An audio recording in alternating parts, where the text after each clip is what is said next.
तो तुम समझ के जाओगे। एक सवाल तुम्हारा 7.5 बजे गलत नहीं होगा, ये मैम की गारंटी है। ठीक, चलो, व्हाट इज बायोटेक्नोलॉजी? बायो माने लिविंग, टेक्नोलॉजी का मतलब है टेक्निक लगा देना, इंजीनियरिंग टाइप कोई टेक्निक लगा देना, थोड़ा एक्स्ट्रा दिमाग लगा देना। अगर तुम लिविंग सेल पर, लिविंग प्रोसेस पर, लिविंग सिस्टम पर, लिविंग टिश्यू पर, लिविंग ऑर्गन पर, लिविंग मॉलिक्यूल जैसे कि डीएनए आरएनए, इस पर तुमने अपना दिमाग लगाकर छेड़छाड़ करी, तो यार ये क्या कहलाएगा? बायोटेक्नोलॉजी। दिमाग लगाकर देखो, एक बैक्टीरिया खुद से ग्रो कर रहा है, कोई छेड़छाड़ नहीं है, वो अपना चल रहा है, वो बायोटेक्नोलॉजी नहीं है। लेकिन तुमने दिमाग लगाया, यार अगर मैं इस बैक्टीरिया को साथ में गर्म दूध डाल दूं, बिना हिलाए पूरी रात रख दूं, तो उसका दलिया मिलाएगा।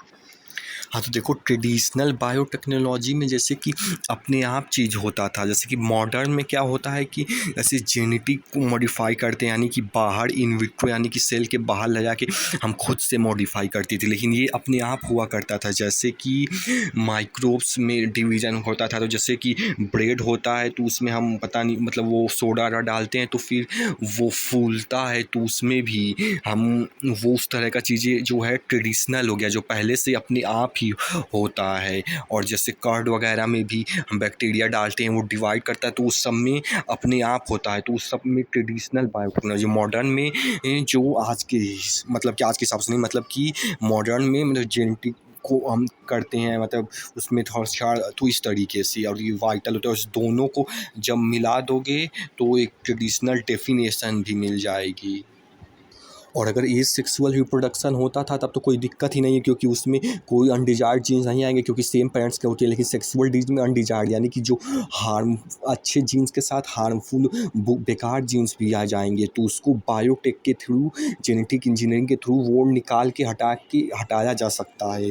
और अब आता है जेनेटिक इंजीनियरिंग और बायो। जेनेटिक इंजीनियरिंग मतलब जैसे कि जीन है तो उसको 2 जगह सीजर से कट करोगे तो ये जेनेटिक इंजीनियरिंग हुआ। और वहाँ पे अगर इसको स्टेराइल एनवायरनमेंट यानी कि वैक्यूम टाइप बिना बैक्टीरिया वाला मेंटेन करके करोगे, क्योंकि बैक्टीरिया रहेगा तो इससे रिएक्ट करके कुछ और ही हो जाएगा, इसलिए स्टेराइल एनवायरनमेंट में और करोगे तो ये सब बायो प्रोसेसिंग इंजीनियरिंग में आती है। जैसे कि और अच्छे से इसे समझो,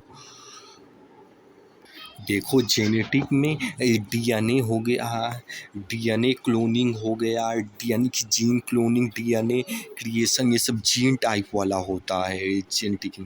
लेकिन उस वाले इंजीनियरिंग जो अभी बोले दूसरे वाले में, उसमें मतलब लैब वाला वगैरह में, इसमें बायो प्रोसेस में मतलब तुम लैब वगैरह में इस सब तरह के चीज़ में जो है, जैसे कि माइक्रोब्स को मतलब कि उसका जब डिवाइड करवाया जाता है, यूकैरियोटिक का डिवाइड किया जाता है, पहले इस सब का जेनेटिक इंजीनियरिंग किया जाता है, फिर एक सेल को मल्टीपल्स में जब डिवाइड किया जाता है इस समय लैब वगैरह में, जो कि अभी आएंगे, तो वो सब बायो प्रोसेस इंजीनियरिंग में आता है। जब जैसा कि लिखा भी है कि जब डिजायर्ड माइक्रोब्स को यूकैरियोटिक सेल को लार्ज क्वांटिटी में डिवाइड किया जाता है, तो वो सब जो लैब वगैरह में वो सब बायो प्रोसेस होता है। ये और जेनेटिक में जीन्स में जब कट, अब देखो जैसा कि मान लो राजा का सेल है तो उसमें से इंटेलिजेंस वाला सेल पूरा नहीं चाहिए, क्योंकि कोई मान लो गोरा वाला हुआ, कोई अलग अलग तरह का, मान लो यहाँ का कोई गोरा वाला हो गया तो यहाँ का मान लो कि किसी और अलग कैरेक्टर का जीन है, बाल कलर का, हेयर कलर किस अलग अलग होगा, लेकिन केवल हम इंटेलिजेंस वाला जीन चाहिए जो कि किसी और में डालना है, तो केवल वो वाला जीन्स को कट करेंगे कैंची से, और जो कट करता है उसे रेस्ट्रिक्शंस एंडोन्यूक्लियस बोलते हैं, वो कट करता है। देखो एक तो पहली चीज़ ये थी, अब दूसरा मतलब इसको होस्ट के सेल में जस्ट पोर्ट के डालना है, लेकिन उसके लिए हमें किसी मीडियम के थ्रू, ताकि ये वहाँ से वहाँ जब एयर में ले जाएंगे तो उसके लिए हमें एक वेक्टर चाहिए होगा। जो वेक्टर ये वाला जीन्स को अपने में चिपका, सबसे पहले तो वेक्टर रहेगा, तो सबसे पहले तो एक कैंची से, जिस कैंची से कटा था सेम कैंची से वेक्टर का काटेंगे, और फिर ये बाहर निकल जाएगा तो ऐसा बचेगा, तो फिर अब उसको ये वाला जीन्स यहाँ पे चिपकाएंगे, और फिर इसको हम इसके होस्ट सेल में डालेंगे, और फिर ये होस्ट सेल एक ठो है तो बायो प्रोसेस इंजीनियरिंग के थ्रू, जैसा कि बोले थे इसमें बस मल्टीप्लिकेशन का मतलब मल्टीप्लिकेशन मेनली काम होता है, तो उसकी थ्रू मल्टीप्लाई करेंगे, जीन क्लोनिंग, यही चीज़ पूरे चैप्टर में करते रहेंगे। जैसा कि देख ही सकते हो, राजा का इंटेलिजेंस वाला जीन्स काट के सबसे पहले तो वेक्टर पूरी तरह से रहेगा, तो उसमें से सेम सीडर से काटोगे तो फिर आधा हो जाएगा, फिर इसको इसमें ऐड करके फिर इसको इसमें डालेंगे वही वाला, जैसा कि देख सकते हो, और फिर ये वाला डिजायर्ड वाला भी वेक्टर के साथ चला जाएगा, और फिर ये मल्टीपल्स में डिवाइड होगा, और ये सीजर्स इसे वो बोले थे आर ई करके बोलते हैं। तो जैसा कि ये आरी जो था ना, मतलब कि वो एंजाइम काटता है, जैसे कि आरी जो था वो एंजाइम का था, वो भूल गए थे। यानी कि 3 चीज़ें, एक एंजाइम काटेगा और एक जो है वेक्टर वो उठा के ले जाएगा एयर में, और तीसरा जो है होस्ट के सेल में जैसे जिस डलाएगा। ये तीनों चीज़ है जिसको डिटेल में आज इस चैप्टर में पढ़ना है। पहला एंजाइम, दूसरा वेक्टर, तीसरा जो होस्ट सेल में डालेंगे कैसे। देखो, अब आते हैं एंजाइम में, जैसे कि न्यूक्लियसेस हो गया, डीएनए पॉलीमरेसिस, लाइगेज हो गया।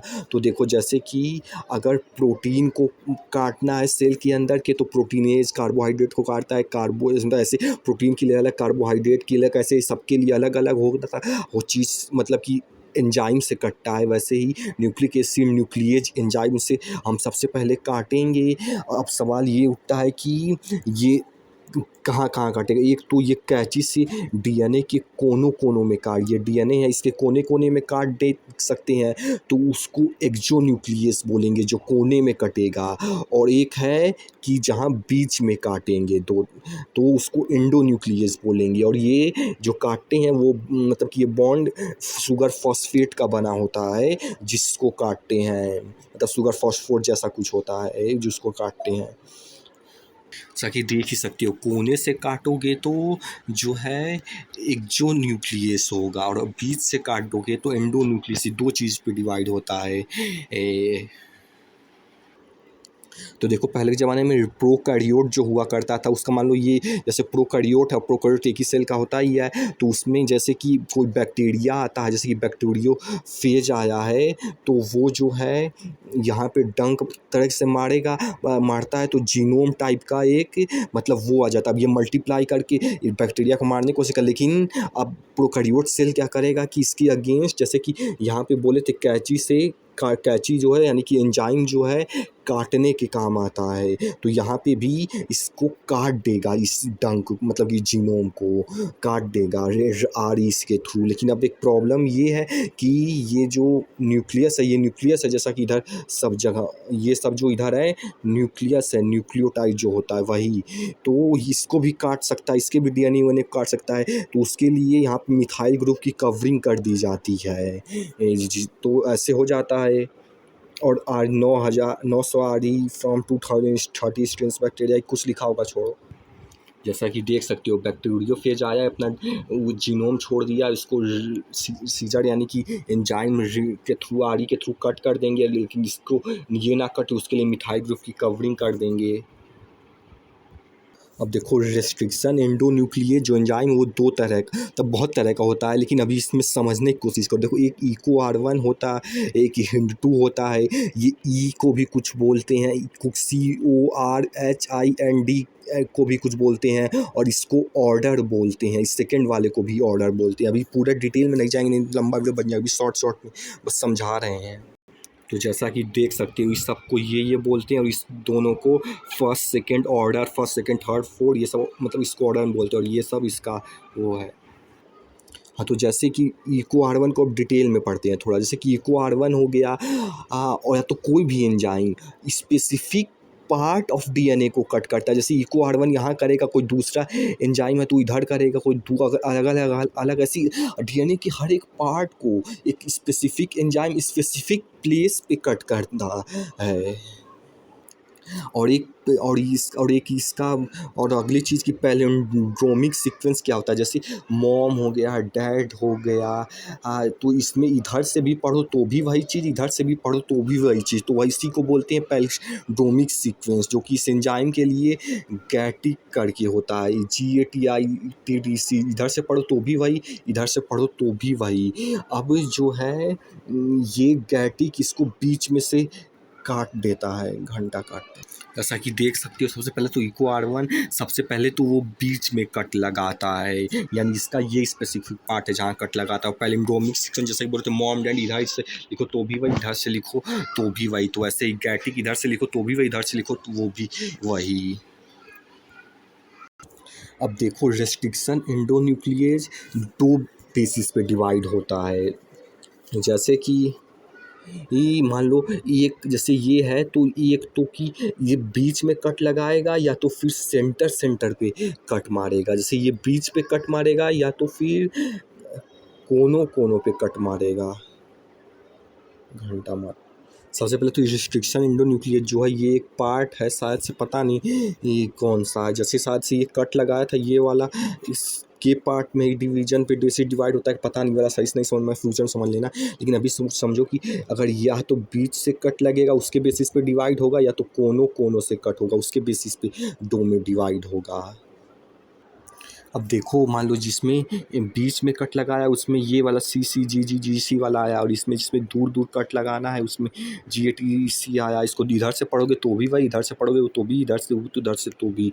ये देखो अलग अलग आया है, पता नहीं क्यों। साथ से यही अलग बेसिस डिसाइड करता है कि इधर पे कि किधर पे कट लगेगा। ये वाला सही से नहीं समझ में आया, ये अलग अलग छोड़, मतलब बाद में समझो फिर से आ जाएगा। देखो अगली चीज़ है कि, मतलब अगली चीज़ नहीं इसी में है कि देखो अगर ये इधर से कट लगाएगा और इधर से कट लगाएगा तो जो है, तो नहीं समझ आया।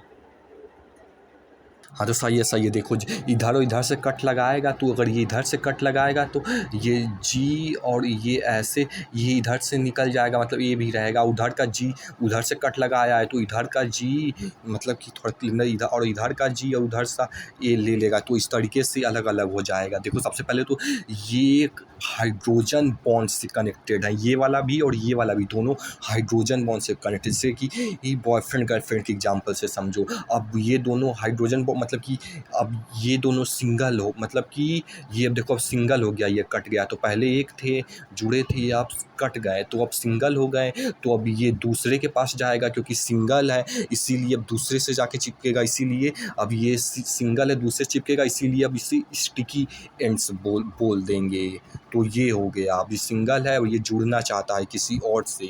और अब अगला देखो, ये भी हाइड्रोजन बॉन्ड से ही कनेक्टेड है, लेकिन ये बीच में से कट होगा। तो बीच में से कट होगा तो ये इधर का अलग हो जाएगा। तो देखो ये अब जुड़ा है, अब ये अलग नहीं है, ये इससे जुड़ा है। तो इसीलिए अब अगर इससे कोई आएगा और बोलेगा कि मतलब तुम मेरी गर्लफ्रेंड बन जाओ, तो ये इसके पास पहले से ही है, इसीलिए बोलेगी कि मैं अब चला जा, नहीं तो फ्लश कर दूंगी। तो इसीलिए इसे अब फ्लश इंस बोल देंगे। तो ये हो गया। और इसको अब उसमें भी देख लो तो देख सकते हो। सबसे पहले तो साल से ये यहीं वाले का इसमें इधर या बीच में काटता, ये नहीं समझ में आया, बाद में फिर से समझना। तो ये दो, एक बीच में और एक इधर से काटेगा कि कैसे। जैसे इधर से काटेगा तो इससे इधर बना भी, इधर का जी और उधर का अलग हो जाएगा, और फिर सिंगल हो जाएगा तो किसी और से जुड़ना है, चिपकना चाहेगा, इसीलिए इसको स्टिकी इंड्स बोल देंगे या कोहेसिव इंड्स। और ये इसमें ऐसे ऐसे कटेगा तो ये जुड़ा है, तो कोई आएगा तो ये बोलेगी कि तुम्हें फ्लश कर दूँगी, इसीलिए फ्लश इंड्स बोल देंगे। और इसमें वन का कुछ इसका कुछ होगा, और इसको इको R1 करके कुछ होगा, मतलब ये इसका होगा, ये इसका होगा, क्योंकि फिर भी होना होता है। तो अब ये जो पूरा एंजाइम हो गया, जैसे कि ये एंजाइम वाला हो गया। अब इसमें DNA पॉलीमरेज लाइगेज वगैरह भी है।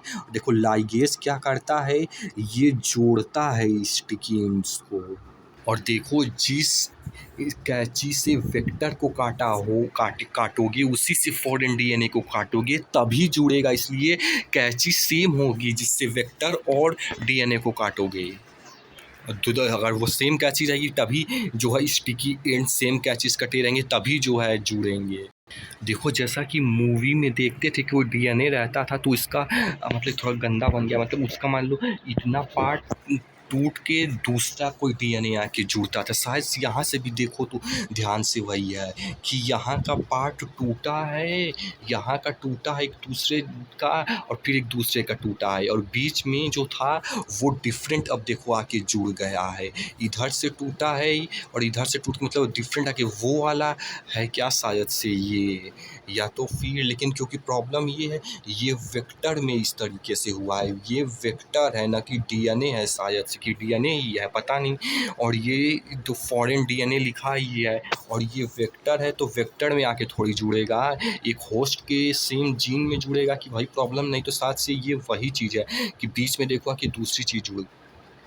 और देखो सबसे पहले ये प्रोसेस होता कैसे कि रेस्ट्रिक्शन एंडोन्यूक्लियस है तो सबसे पहले तो ये पूरा स्कैन करेगा कि उसका वो एंजाइम की उसका किस पार्ट में उसको कट लगाना है। जैसा कि बोले थे हर एंजाइम अलग पार्ट, तो स्कैन करेगा कि किस पार्ट में कम लगाना है।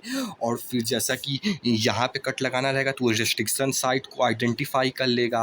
और साथ से ये जो पहले बोले थे नहीं सन में, साथ से ये यही है कि रेस्ट्रिक्शन एंडोक्लाइज जहाँ पे कट लगाएगा, अब इसमें ये दो तरह से कट लगाएगा, या तो बीच में कट लगाएगा या तो इधर इधर कट लगाएगा, शायद से यही हो। और फिर उसके बाद ये पहले मतलब ये आइडेंटिफाई कर लेगा, फिर उसके बाद ये स्टिक होके जाके मतलब कट वट लगा देगा, छोड़ो। और जैसा पीछे बोले थे कि ये यहाँ वाला फॉस्फेट बॉन्ड से जुड़ा होता है, तो यहाँ पे फॉस्फेट टूटेगा और यहाँ पे हाइड्रोजन टूटेगा। यहाँ पीछे कहीं बताए थे कुछ। तो ये एंजाइम का जैसा कि बोल रहे थे ये हो गया, ये न्यूक्लियोटाइड का था कहीं। और ये डीएनए, अरे ये लाइगेज जो है वो जो है जैसे ये स्टिकी इंस बना है यहाँ पे, जैसा कि ये यहाँ पे समझाए थे, ये स्टिकी इंस बना है। तो इसको स्टिकी इंस को जो जोड़ेगा वो डीएनए लाइगेज होगा, यही वाला लाइगेज, ये लाइगेज जोड़ेगा शायद। हाँ, तो जैसे इसका इंट्रो दिए थे और ये पूरे चैप्टर में आगे यूज होगा, वैसे ही अब वेक्टर पे देखो वेक्टर जो है वो ये सब होगा। सबसे पहले तो मान लो ये कोई था, मतलब कि ये एक सेल है और उसमें ये न्यूक्लियस है और ये मतलब उसका एंटीबायोटिक रेजिस्टेंट है। अब अभी उस पर आएंगे, दिखाएंगे ये। और यहाँ का मतलब ये वाला जो डीएनए है वो इसको भी चाहिए, मतलब इसको भी देना चाहते हैं ताकि ये भी एंटीबायोटिक रेजिस्टेंस बन जाए। तो उसके लिए सबसे पहले तो इसको सेल से बाहर निकालेंगे। देखो जैसा कि ये सेल से बाहर निकाल के यहाँ पे कैंची चला देंगे, और कैंची छुरी मतलब वही चला के जो है इसको अब डीएनए को अलग कर देंगे। जैसा अलग हो गया, अब इसको वेक्टर, सबसे पहले तो ये ऐसा वेक्टर नहीं, सबसे पहले मतलब ये ऐसा था, फिर इसको कैंची चला दोगे तो ये इधर का निकल जाएगा, तो फिर ये ऐसा बचेगा। फिर ये डीएनए इसको यहाँ पे चिपका दोगे तो फिर ये ऐसा बन जाएगा। अब इसको इसमें डाल दो इस वेक्टर को, तो ऐसे ही मतलब वेक्टर का आगे होगा। ये अपना ट्रांसफॉर्मेशन जब डालते हैं तो बोलते हैं होस्ट सेल में, इसको होस्ट सेल बोलते हैं। अब लेकिन सवाल ये है कि ये पूरा वेक्टर यहाँ पे गया है, ये पूरा वेक्टर भी इसमें रहेगा कि क्योंकि इसके जीन के साथ, अरे जीन के साथ न जुड़ना था, वो नहीं समझे। जैसे कि जीन होता है, अबे यार क्या जीन बना, मतलब ऐसे ऐसे कुछ जीन होता है तो उसके साथ जुड़ना है, तो ये वेक्टर ही पूरा यहाँ चला जाएगा कि केवल ये वाला जीन उठ के और इसका पहले से जो जीन था उसमें जाके जुड़ेगा। जैसा कि बीच में कट के अब उसमें जाके ये वाला जीन जुड़ेगा कि पूरा वेक्टर ही जुड़ेगा, ये पता नहीं, किसी सर से पूछा।